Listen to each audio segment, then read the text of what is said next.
Hello, everyone. This is your daughter, Nurse Linda. Yes, I am a registered nurse and I'm based in the United States of America. And I have my doctorate in nursing. And I like to bring to you health lessons. I was born in Igbo, that's Igbo tribe in West Africa.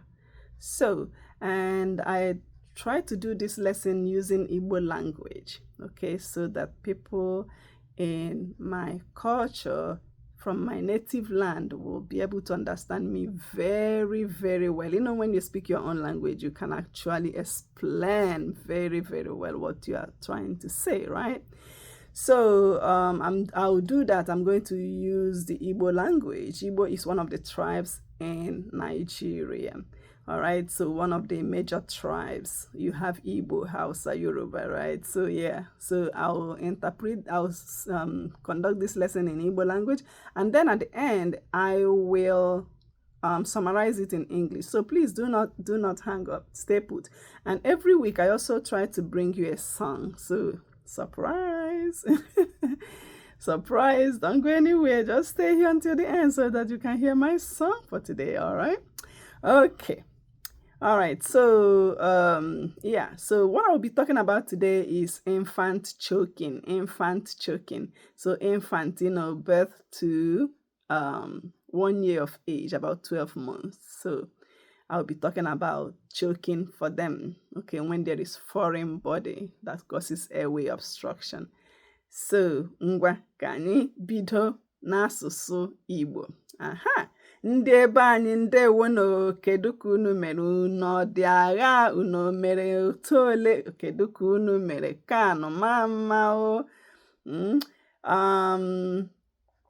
So ihe m chọrọ ịkọwata, and ọ bụrụ na ị just na-abata na channel m nke mbụ na ịbatatụbe ya before, aha m bụ Linda na aha bekee, okay? So aha m bụ Linda maọbụ ihe dị, yes, awụ m nwa afọ Igbo, ezigbo nwa afọ Igbo amụrụ n'ala Igbo, okay? Even though na anọ m n'obodo oyibo, but abụ m ezigbo nwa afọ Igbo toro n'ala Igbo, alright? So ana m ada eme ihe nkụzi ma mbịa tụpịacha ya n'asụsụ Igbo, mbịa sụpịacha ya n'asụsụ Igbo, because ị na-asụ asụsụ gị, ị ga-eso ya asụmiricha ya asụmie ebe ọ ga-aga enwere ike kọwacha ihe ị chọrọ ịkọwa ọfụma. So m na-eme mbịa kọwacha ya n'asụsụ Igbo, then n'ikpeazụ ma bịa chịkọta ya, were okwu bekee chịkọta ya ọnụ. And anọkwa m ya bịa m ejisi ike chọta abụ m ga-abụ. So apụkwala onwekwa ebe ị ga, okay, so nọrọ ebe na-apụla. So ihe anyị ga-ekwutu n'ụbọchị taa bụ ihe gbasara nri ịgbagide mmadụ. So bet ihe m ga-agbagide okwu bụ maka ụmụaka amụrụ ọhụụ ruo na ọnwa 12 bụ 12 months n'okwu bekee, you know. So ịma na onwe ihe a na-akpọ epiglottis, right? Okay, onwe ihe a na-akpọ epiglottis nọ na abịa ngwụcha ire. Okay, so dịte na-ada arụ n'ọrụ ọfụma. So ọ ya mere irie nri dịte na-emechi nri nwere ike banyekwanụ na ebe nri si agafe. Okay, so ọ bụrụ na o mechi gị ọfụma, nri nwere ike banye ebe nke eji ekute ume. Okay, so then ya emezi onye ahụ ga-eku ume ọfụma. Ọ ya mere mmadụ chokuo nwere ike ịnwụrụ ya because ọ ga na-ekume ume ọfụma. Alright, and ịhụ nwata na nri gbagara ebe ahụ kwesịrị ịbanye, nri gbagide ya. Okay, so nke ọ ga-ekunwe ume, ị ga-ahụ na ọ ga-enye ya nsogbu ibe akwa, nwere ike ọ ga-ekume ume, ivuru nwere ike change we color, ndị bekee akpọ ya cyanosis. But onye na-eji oji, ọ bụrụ onye na-eji oji ọfụma, nwere ike asị na color ya dịzi gray ma ọkwa na ashen. Okay, so ọ bụrụ onye ojii, nwere ike ga-ahụ na color ahụ na-echenji, ị ga-ahụ nwa ya ọfụma n'ọnụ ya, okay, otu n'obodo ọnụ maọbụ na gums ya, okay, maọbụ na eyelids, ọ ebe ị nwere ike ịhụ makwa n'aka onye ahụ ga-amata ya na-echenji color, okay, dịzie ashen grayish. Okay, so ụfọdụ nri buru ibu nwere ike ịkọsara mmadụ nri ịgbagide ya na akpịrị. So ọ dị ọtụtụ, bete m ga-akpọta ụfọdụ aha. So ọ bụrụ na ị na-enye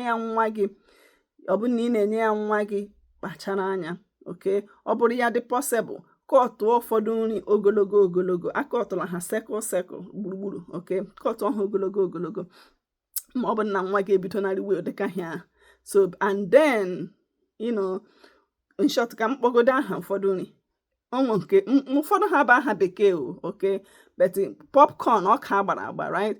Beans, agwa. Carrots, apples, nuts, all these nuts, more granite, or or peanuts.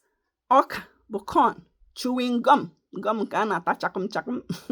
Seeds, bread, peanut butter maọbụ butter peanut, maọbụ meat, anụ siri ike, okay, maọkwanụ nke buru ibu, maọbụ ihe ndị bekee na-akpọ candy, ụmụ ihe a na-aratụgasị ndị ahụ siri ike, nke candy. So ụmụ ihe ndị ahụ nwere ike inye nwata nsogbu, nwata amụrụ ọhụụ. Of course, ị ga-enyere nwata amụrụ ọhụụ ya, but infant bụ nwata amụrụ ọhụụ ruo na ọnwa 12. So ka ọ dị mma ịkwụsịtụ ụfọdụ nri ahụ ịghọtala, enyela ya ụmụazị, especially nri na-anya eme nyakụ makwa na nri siri ike. Then ọ bụrụ ndị na-ebe ha na-ata hot dogs and sausages, okay, ike ọtụọrọ ya ụmụazị ime ụfọdụ nri ahụ. Ọ bụrụ na health wise ọ dịghị healthy, so ọ bakwa n'ụlọ inye ya, but ọ bụrụ onye na-enye ya nwa ya anyway, ga-akọtụọ ya dị sideway, lengthwise instead of ịkọt ya round, o nwere ike gbagide nwata. Okay, so ihe ọzọ m ga-ikwu bụ igbochi ihe ndị a, igbochi nri ịgbakọ nwata.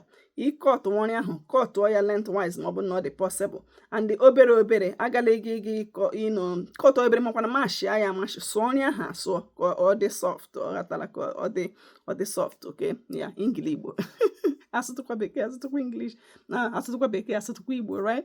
And ụmụaka ha riwe nri, ha kwesịrị ịnọ ọdụ n'oche, and ekwela ka nwa gị riwe nri ebe ya dị ka ị na-arọshi ngwa sịsọ. Mmadụ kwesịrị ya na-eri nri ya, o jiri nwayọọ tama ya ọfụma, then lokwanụ ya. Ụmụaka na ha abụghị exemption, ha kwesịrị ha rie nri ha taa ya, ha nọ n'ebe dị nwayọọ, and ka egwuregwu ha fee dị ihe na-akọsụ distraction ma disruptions. Okay, and nwa gị na-eri nri, lebara ya anya, agbala nkịtị, hapụ ya na-eme ihe ọzọ, lebara ya anya ebe ọ na-eri nri. All your priority, ọ ngozi Chukwu nyere gị, lebara nwa ahụ anya. Okay, now yeah, so make sure na nwa ahụ na ọnọdụ n'oche. Okay, so ọ bụkwa nnu, let's say na nwata bidoro choke ozie. Okay, ọ bụ na mgbe ụfọdụ anyị nwere ike mechaa ihe niile anyị nwere ike imebe, still things may happen, right?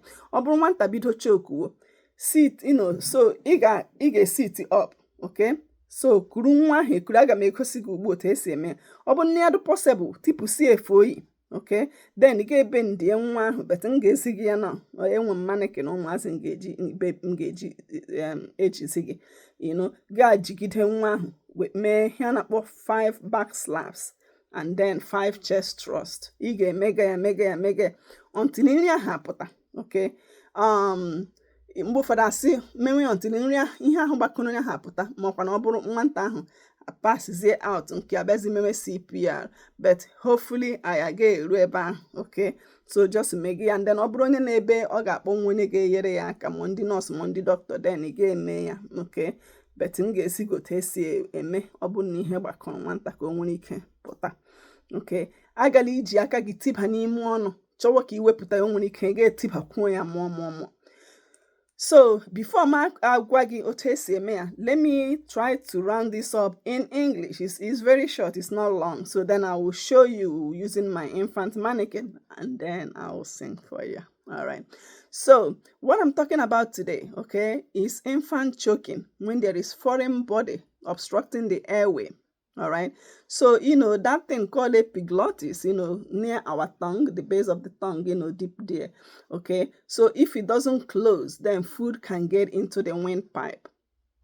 So sometimes it happens, and then somebody is choking. So when an infant is choking, okay, so they may have difficulty crying, or even unable to cry, they may not be able to cough and all that, and they may turn blue. People say turning blue, they become cyanotic.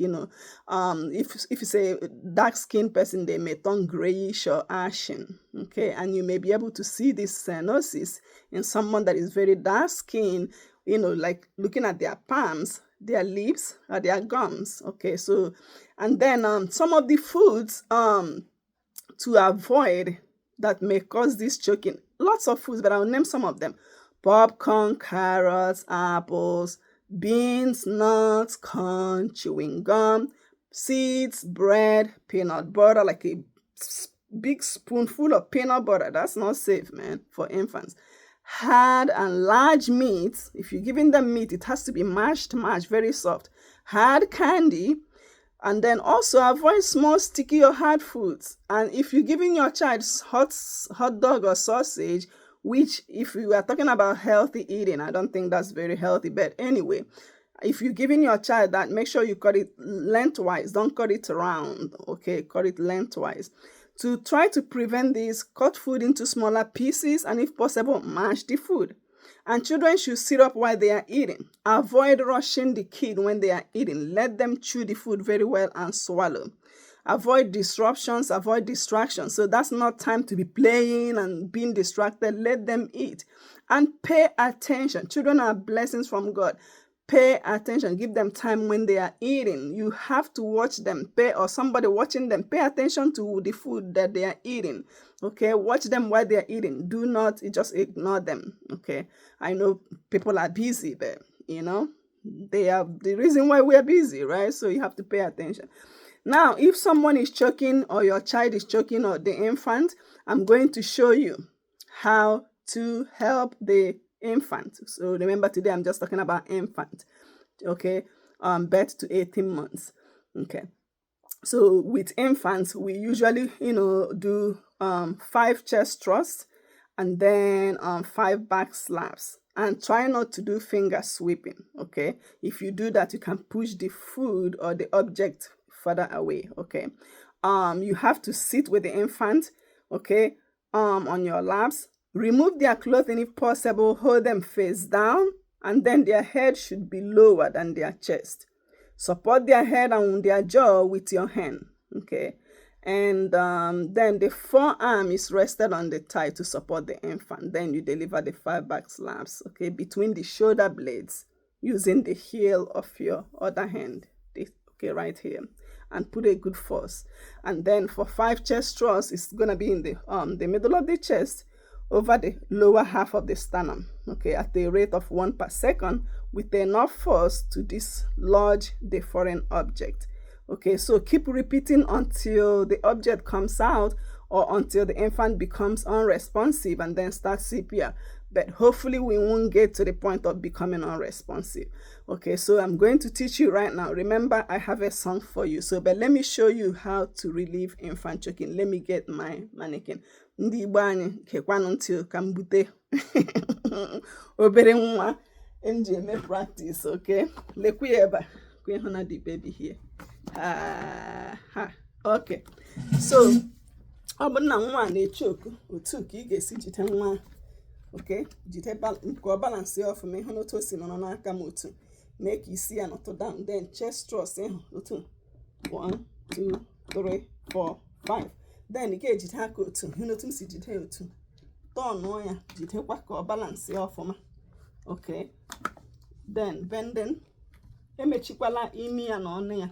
Okay, so bend ka o nwere ike mgbe ọ ga-ekunwu ume ka o nwere ike kunwu ume and ka ihe ahụ nwere ike pụta. I bend kwa then 5 back slaps like this. 2 3 4 5. Okay, ga-atụgharịkwa ga-emekwa the chest thrust again. 1 2 3 4 5. Ga-atọnụkwa again, then mekwa the 5 back slaps. 1 2 3 4 5. All right, so otu esi, so hopefully ha ga-eyere somebody aka. All right, so all right, the Bible verse, ana m adịghị Bible verse today bụ Luke 18 verse 16. But Jesus called them to him, saying, "Let the children come to me, and do not hinder them, for such belongs to the kingdom of God." Okay, and the song for today. All right. Ndị mmụọ ozi nọ n'igwe, ha na-eti haleluya, ha na-eti haleluya. Jehova emeriwo, emeriwo, ndị mmụọ ozi nọ n'igwe ha na-eti haleluya, ha na-eti haleluya, Jehovah emeriwo. The song in English is saying that the angels are in heaven singing and singing hallelujah that God has won. Always, of course, and we know. And I'm also happy and thanking God for today, my family and I. Okay, my son's car got burnt last week, a week from his birthday, all right? But we thank the God Almighty that he wasn't inside the car when the car got burnt. He parked the car somewhere and then he went in somewhere and the car got on fire. So we are really, really happy and grateful.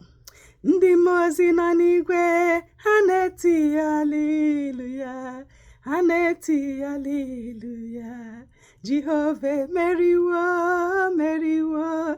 Ndị mmụọ ozi nọ n'eluigwe ha na-eti haleluya, ha na-eti haleluya, Jehovah meriwo. All right, so I'm going to stop here. Lord Jesus, I thank you for today. Thank you for everything that you're doing in our lives. Lord, today we are giving you glory. We're giving you thanks for everything. And I pray that someone will learn from this lesson about infant choking. Thank you, and let us have a blessed week, Lord.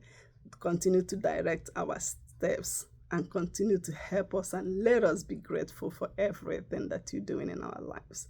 We thank you, everlasting Father.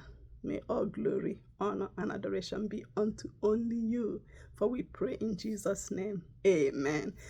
All right. Bye-bye. No. No. I'll see you next week. Aga m ahụ unu n'izu ụka ọzọ na-abịa. Aga m achọta ihe dị mma m ga-akụziri unu. Aga m elebakwa anya n'abụ nga abụ. Ngwanụ. Ka emesịa. Bye-bye.